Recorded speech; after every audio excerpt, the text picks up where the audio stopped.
Gaza city പിടിച്ചെടുക്കാനുള്ള പടനീക്കത്തിന്റെ ഭാഗമായി 40,000 reserve സൈനികർ കൂടിയെത്തുന്നു. ഇവർ ചൊവ്വാഴ്ച ഡ്യൂട്ടിക്കെത്തിയതായി ഇസ്രയേൽ ആർമി റേഡിയോയാണ് റിപ്പോർട്ട് ചെയ്തത്. 20,000 റിസർവ് സൈനികർ കൂടി താമസിയാതെ എത്തുമെന്നും റിപ്പോർട്ടുകളുണ്ട്. ഗാസ സിറ്റിയിൽ ഹമാസ് ഇപ്പോൾ ശക്തമാണെന്ന് ആരോപിച്ചാണ് ഗാസ സിറ്റിയിലേക്ക് തന്നെ വീണ്ടും വൻ പടനീക്കം ആരംഭിച്ചത്. യുദ്ധത്തിന്റെ ആദ്യഘട്ടത്തിൽ ഹമാസ് ശക്തമായി ചെറുത്തുനിന്ന മേഖലയാണിത്. ജനങ്ങളോട് ഒഴിഞ്ഞുപോകാൻ ആവശ്യപ്പെടുന്ന ലഘുലേഖകൾ സൈന്യം വിമാനത്തിൽ നിന്ന് വിതറി. ഗാസയുടെ ഭൂരിഭാഗം പ്രദേശങ്ങളും നിലവിൽ ഇസ്രയേൽ സൈന്യത്തിന്റെ നിയന്ത്രണത്തിലാണ്. അതിനിടെ ഗാസയിലെങ്ങും ഇസ്രയേൽ ബോംബ് ആക്രമണങ്ങളിലും വെടിവയ്പുകളിലും 24 മണിക്കൂറിനിടെ 86 പലസ്തീനികൾ കൊല്ലപ്പെട്ടു. ഇതുവരെ ഇസ്രയേൽ ആക്രമണങ്ങളിൽ ഗാസയിൽ 63,633 പലസ്തീനികൾ കൊല്ലപ്പെട്ടു. പട്ടിണി മൂലം 3 കുട്ടികളടക്കം 13 പേർ കൂടി മരിച്ചു.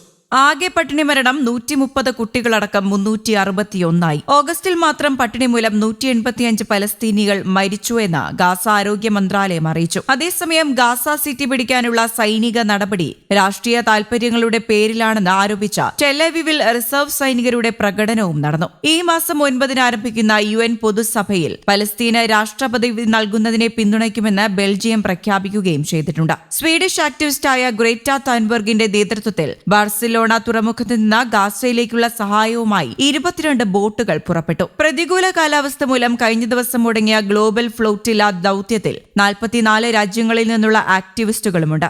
ഇസ്രയേൽ ഉപരോധം ലംഘിച്ച് ഗാസയിൽ സഹായം എത്തിക്കുക എന്നതാണ് ലക്ഷ്യം. അതേസമയം ഗാസയിലെ യുദ്ധം ഇസ്രയേലിനെ ദോഷകരമായി ബാധിക്കുകയാണെന്ന് US പ്രസിഡന്റ് ഡൊണാൾഡ് ട്രംപ് പറയുന്നു. യുദ്ധത്തിൽ ഇസ്രയേൽ വിജയിച്ചേക്കാമെങ്കിലും അവർക്ക് ലോകത്തിന്റെ പിന്തുണ നേടാനാകില്ലെന്ന് ട്രംപ് അഭിപ്രായപ്പെട്ടു. സംഘർഷത്തിന് പെട്ടെന്ന് പരിഹാരം കാണണമെന്നും അദ്ദേഹം ആവശ്യപ്പെട്ടു. ദ ഡെയിലി കോളറിന് നൽകിയ അഭിമുഖത്തിലായിരുന്നു ട്രംപിന്റെ അഭിപ്രായ പ്രകടനം. ഗാസയുമായുള്ള യുദ്ധം ഇസ്രയേലിന് അവസാനിപ്പിക്കേണ്ടി വരും. ഗാസയിലെ യുദ്ധം ജൂതരാഷ്ട്രത്തിന് ദോഷം ചെയ്യും എന്നതിൽ സംശയമില്ല. ഇസ്രയേൽ യുദ്ധത്തിൽ വിജയിക്കുന്നുണ്ടാവാം, പക്ഷേ പൊതുവികാരത്തിനു മുന്നിൽ അവർ വിജയിക്കുന്നില്ല.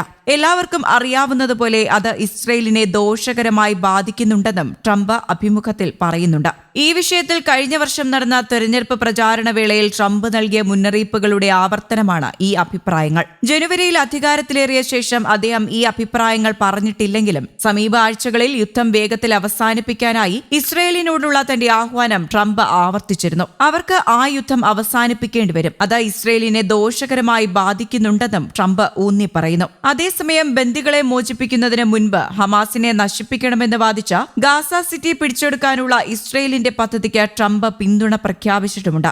ഈ സൈനിക നീക്കത്തിന് 4-5 മാസമെടുക്കും എന്നാണ് ഇസ്രയേലിന്റെ സൈനിക വിലയിരുത്തൽ സൂചിപ്പിക്കുന്നത്. പ്രധാനമന്ത്രി ബെഞ്ചമിൻ നെതന്യാഹു മധ്യ ഗാസയിലെ അഭയാർത്ഥി ക്യാമ്പുകളിലേക്ക് ഒരു തുടരാക്രമണം പരിഗണിക്കുന്നതായും റിപ്പോർട്ടുകളുണ്ട്. റിപ്പബ്ലിക്കൻ പാർട്ടിയിൽ ഉൾപ്പെടെ അമേരിക്കയിൽ ഇസ്രയേലിനുള്ള പിന്തുണ കുറയുന്നതിനെക്കുറിച്ചുള്ള ചോദ്യത്തിന് എനിക്കതിനെക്കുറിച്ചറിയാമെന്ന് ട്രംപ് സമ്മതിക്കുന്നുമുണ്ട്. അതേസമയം ഇസ്രയേലിൽ നിന്ന് തനിക്ക് പിന്തുണ ലഭിക്കുന്നുണ്ടെന്ന് ഊന്നിപ്പറയുകയും ഇസ്രയേലിനെ പ്രതിരോധിക്കാൻ പ്രസിഡന്റ് എന്ന നിലയിൽ താൻ സ്വീകരിച്ച നടപടികളെക്കുറിച്ച് പ്രത്യേകം എടുത്തു പറയുകയും ചെയ്യുന്നുണ്ട് Trump. News desk, Kerala Kaumudi.